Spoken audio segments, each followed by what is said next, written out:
ఓం నమో భగవతే శ్రీ వాసుదేవాయ నమః. ఓం నమో భగవతే శ్రీ అరుణాచలేశ్వరాయ నమః. ఓం నమో భగవతే శ్రీ దత్తాత్రేయ నమః. ఓం నమో భగవతే శ్రీ రమణాయ నమః. ఓం నమో భగవతే శ్రీ గణేశాయ నమః. రెండవ అధ్యాయము సాంఖ్యయోగము. సంస్కృత శ్లోకములు 61 నుండి 72. తాని సర్వాణి సంయమ్య యుక్త ఆసీత మత్పరః వశే హి యస్యేంద్రియాణి తస్య ప్రజ్ఞా ప్రతిష్ఠితా ధ్యాయతో విషయాన్ పుంసః సంగస్తేషూపజాయతే సంగాత్ సంజాయతే కామః కామాత్ క్రోధోభిజాయతే క్రోధాత్ భవతి సమ్మోహః సమ్మోహాత్ స్మృతివిభ్రమః స్మృతిభ్రంశాత్ బుద్ధినాశో బుద్ధినాశాత్ ప్రణశ్యతి రాగద్వేషవియుక్తైస్తు విషయానింద్రియైశ్చరన్ ఆత్మవశ్యైర్విధేయాత్మా ప్రసాదమధిగచ్చతి.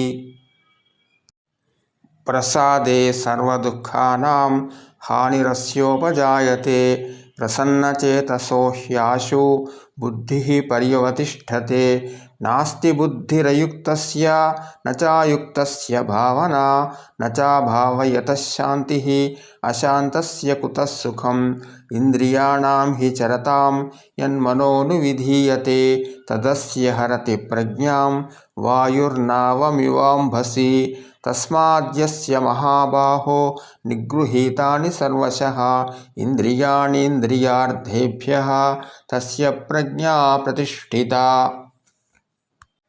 యా నిశా సర్వభూతానాం తస్యాం జాగర్తి సంయమీ యస్యాం జాగ్రతి భూతాని సా నిశా పశ్యతో మునేః ఆపూయమానమచల ప్రతిష్ఠం సముద్రమాపః ప్రవిశంతి యద్వత్ తద్వత్ కామాయం ప్రవిశంతి సర్వే సశాంతిమాప్నోతి న కామకామి విహాయ కామాన్ యః సర్వాన్ పుమాంశ్చరతి నిస్పృహః నిర్మమో నిరహంకారః సశాంతిమధిగచ్చతి. ఏషా బ్రాహ్మీ స్థితిః పార్థ నైనాం ప్రాప్య విముహ్యతి స్థిత్వా స్యామంతకాలేపి బ్రహ్మనిర్వాణమృచ్ఛతి. ఓం తత్సత్. ఇది శ్రీమద్భగవద్గీతాసు ఉపనిషత్సు బ్రహ్మవిద్యాయాం యోగశాస్త్రే శ్రీకృష్ణార్జునసంవాదే సాంఖ్యయోగో నామ ద్వితీయోऽధ్యాయः. సర్వం శ్రీకృష్ణపరబ్రహ్మార్పణమస్తు. ఓం శాంతి శాంతి శాంతి. రెండవ అధ్యాయము సాంఖ్యయోగము. సంస్కృత శ్లోకములు 61 నుండి 72 సమాప్తము. రెండవ అధ్యాయము సాంఖ్యయోగము. సంస్కృత శ్లోకములు 61 నుండి 72 తెలుగు అర్థములు. ఎంతో ఉత్తమముగా ఆ ప్రలోభానికి గురి చేసే ఇంద్రియాలను నియంత్రించడం ద్వారా అభ్యాసకుడు దృఢమైన స్థిరమైన మానసిక స్థితిని కలిగి ఉండాలి. మరియు అతను తన పూర్తి ఏకాగ్రతతో దృష్టిని నాపై కేంద్రీకరించాలి. ఎందుకంటే ఎవరి ఇంద్రియాలు బాగా నిగ్రహించబడిన స్థితిలో ఉంటే అతని జ్ఞానం మాత్రమే స్థిరత్వంతో ప్రకాశిస్తుంది.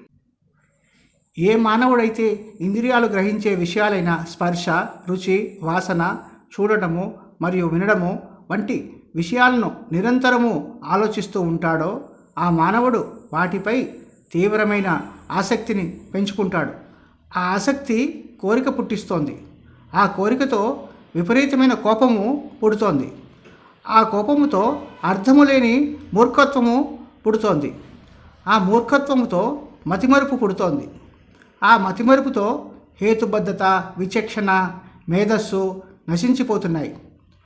బుద్ధి విధ్వంసంతో ఆ వ్యక్తి అంతరించిపోతాడు. కానీ ఎవరైతే తమ మనస్సును బాగా నిగ్రహించుకొని ఎలాంటి అనురాగాలతో కూడిన అనుబంధాలు మరియు ద్వేషాలు లేకుండా తమ ఇంద్రియాలన్నిటినీ సంపూర్ణంగా నిగ్రహించుకొని ఆహారము స్వీకరించడము, నీరు మరియు ద్రవాలు అయిన ఆహారములను త్రాగడము వంటి సహజమైన శరీర అవసరాలన్నిటినీ సహజంగా ప్రకృతికి లోబడి అనుభవిస్తారో అప్పుడు కూడా అతను మనస్సు యొక్క స్వచ్ఛతను పొందుతాడు. మనసు యొక్క స్వచ్ఛత సాధించడంతో మానవుడు మొత్తము దుఃఖాల నుండి గొప్ప ఉపశమనము పొందుతున్నాడు. మనసు యొక్క స్వచ్ఛత ఉన్న వ్యక్తి చాలా త్వరగా ఆ పరమాత్మలో స్థిరత్వ స్థితిని పొందుతున్నాడు. ఎవరైతే ఇంద్రియాలపై నియంత్రణ మరియు మనస్సులో నిగ్రహము లేనివాడో తన బుద్ధిలో ఎప్పటికీ వివేకాన్ని పొందలేడు. స్వీయ విచారణకు ఎటువంటి అవకాశము లేదు. పరమాత్మ గురించి స్వీయ విచారణ లేనివారు ఎప్పటికీ శాంతిని పొందలేరు. శాంతి లేని వాడికి సుఖాలు ఎలా ఉంటాయి? స్వీయ విచారణ అర్థము నేను ఎవరును అని ప్రశ్నించుకుని ఆ విచారణ ద్వారా పరమాత్మను పొందుట.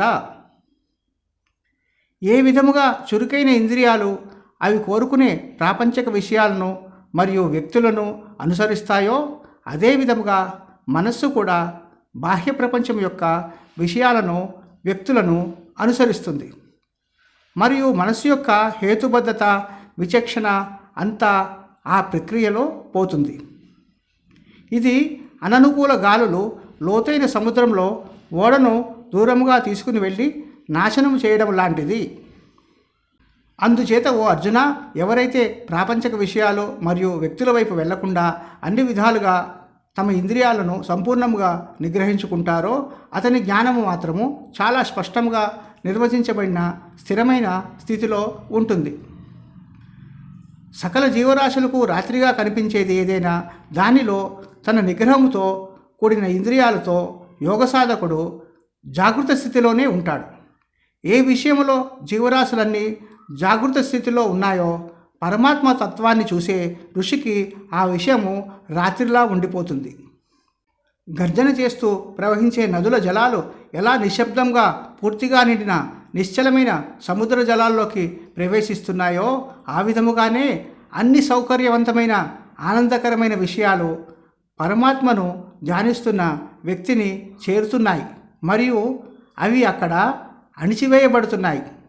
అతను శాంతిని మాత్రమే పొందుతాడు మరియు సమస్త ప్రాపంచిక విషయాలు మరియు వ్యక్తులపై ఎటువంటి ఆసక్తి చూపడు.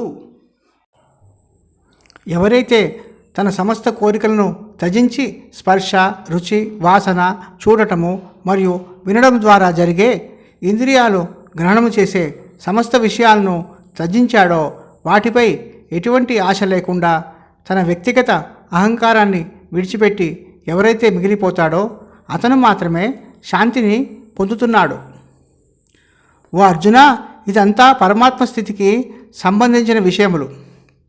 ఎవరైతే ఈ పరమాత్మ స్థితిని పొందారో వారు ఎప్పటికీ గత అనుభవాల వ్యామోహానికి ప్రభావితము అవ్వరు.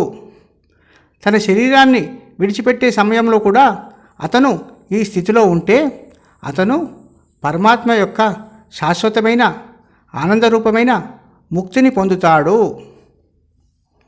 భగవద్గీత సాంఖ్యయోగము 61-72 సంస్కృత శ్లోకములకు తెలుగు అర్థము సమాప్తం. 2వ అధ్యాయము సాంఖ్యయోగము అధ్యాయము సమాప్తం. ఓం నమో నారాయణాయ నమః.